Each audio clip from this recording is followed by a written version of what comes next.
Nah, ah, hmm, iya. Makanya kalau Bang Mahfud mau tahu, Bang Mahfud kuliah dulu MK jadi tahu, habis itu jadi notaris. Nggak, jadi Siap, begini siap. yang saya mau sampaikan. Dalam UJN itu yang prinsip ada dua, Bang Mahfud. Satu, lulusan strata 2 magister kenotariatan. Ya. Kedua, selesai masa magang berapa tahun? 2 tahun. 2 tahun, 2 tahun. 2 tahun. Sudah itu saja. Sudah itu saja. Lain-lainnya lagi itu urusan organisasi. Lain-lainnya lagi itu urusan perkumpulan. Apa itu? ALB, rekomendasi, poin, Maber 1, 2, 3, 4. Ya, ujian kode etik itu domainnya organisasi. Ya, INI itu Bang Mahfud dikatakan di dalam UJN adalah wadah bagi seluruh notasi Indonesia yang berbadan hukum. Setuju, ada di Yang pasal berbadan 82. hukum. Betul. Ya. Ya. Nah, sekarang yang belum didaftarkan hanya hasil kongres dari kedua kubu. Ya, itu hak pemerintah. Hak pemerintah itu. Dia punya pertimbangan sendiri. Tetapi pemerintah dalam hal ini Bang Mahfud, ya, Kementerian Hukum dan HAM, lebih khusus lagi wabil khusus adalah Dirjen AHU. Jalanin saja apa yang menjadi kewenangannya, jalankan saja apa yang menjadi kewenangannya, terapkan saja apa yang menjadi kewenangannya. Tidak perlu nyerempet-nyerempet masalah perkumpulan. Tidak usah menyerempet, ya, menyinggung, apalagi terkesan intervensi masalah perkumpulan. Nggak perlu.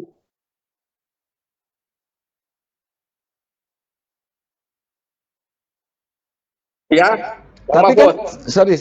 Jadi Bang Bro, bahasanya, lalu ya, sebentar. Tapi gimana? kan campur tangan pemerintah atau Kumham itu kan karena ada permintaan dulu tahun 2002 kalau tidak salah dari pihak PP terdahulu sebelum terjadinya Kongres dan KLB dan P25 yang sedang berseteru pada saat itu dikarenakan adanya beberapa permasalahan.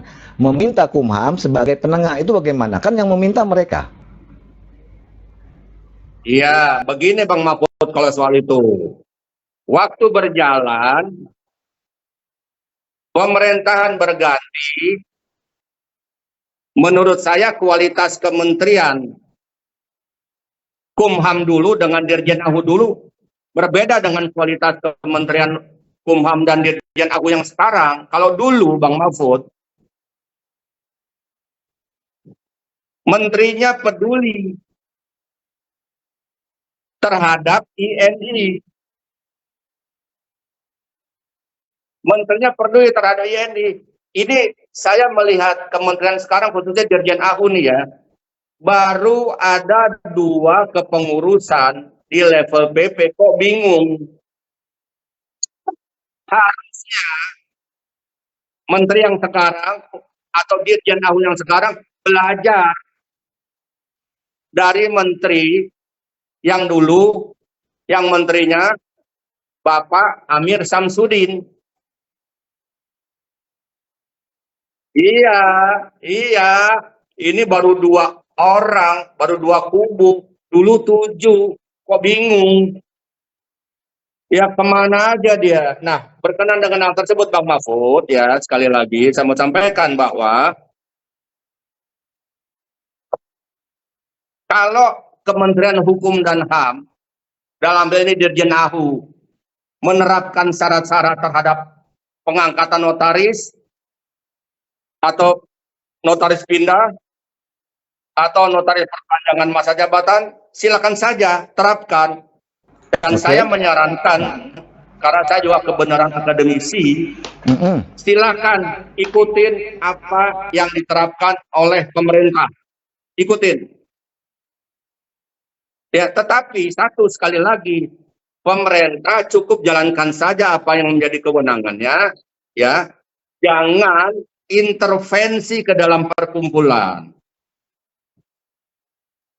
Ya. Nah, dikit Bang Mahfud, sebentar.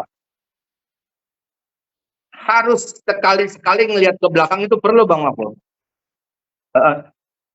Jangan lama-lama. Siap. Biar dia tahu ada sejarah. Oke, siap. Dulu Ahu, kalau Bang Mahfud dengar, pernah menerapkan apa yang disebut ujian kompetensi. Betul, ujian kompetensi, Ya? betul. Nah, dengan namanya ujian, ada yang lulus, ada yang nggak lulus. Iya, itu kalau nggak salah Bang Freddy Haris ya?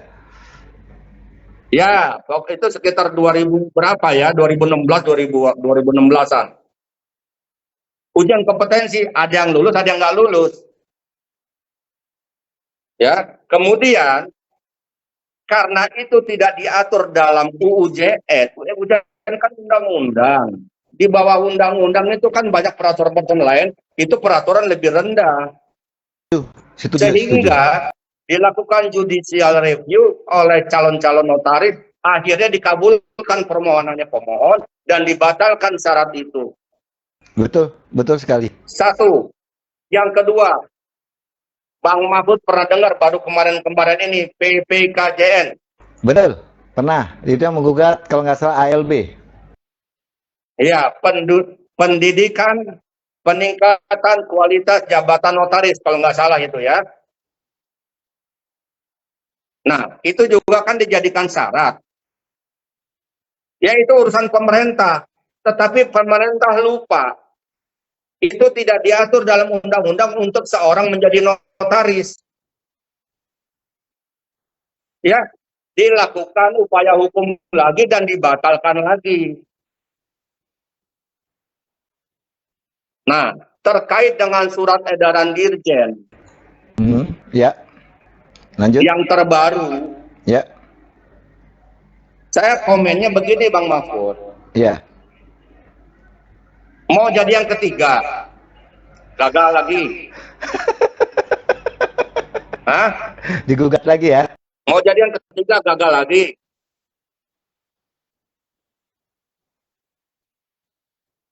Nah, ya. Jadi saya mau sampaikan begini, ini khususnya yang bikin hangat dunia kenotariatan, baik anggota luar biasa maupun anggota biasa adalah statement seorang Dirjen Administrasi Hukum Umum yang namanya Cahyo Rahadian Muzhar. Itu baru mau saya tanya. Nah, lo Bang Bro. Iya, gua udah tahu apa yang ada di pikiran lo. Sebentar, tapi kan gini, dia kan yang meminta dia gabung itu kan yang masuk di perseteruan di tubuh organisasi kan teman-teman di PP terdahulu dan P25. Kemudian masuklah. Memang di situ terjadi kebablasan dalam kewenangan. Karena di AUPB sendiri kan dijelaskan pasal 30 2014 kan yang namanya delegasi namanya mandatoris atau delegasi itu kan berbeda. Nah, Bang Bro, pertanyaan saya, salahkah ketika seorang dirjen menyatakan, karena kan gini, ketika dia mendapatkan rekomendasi Kumham nih, rekomendasi dari ALB atau yang mau pindah atau yang mau pensiun, itu ada 3 orang tapi tanda tangannya berbeda semua, yang satu dari kubu A, yang satu dari kubu B. Berarti salah nggak kalau Kumham itu menilai, loh dari kubu yang mana yang sah sebetulnya? Bagaimana tanggapannya Kang Bro?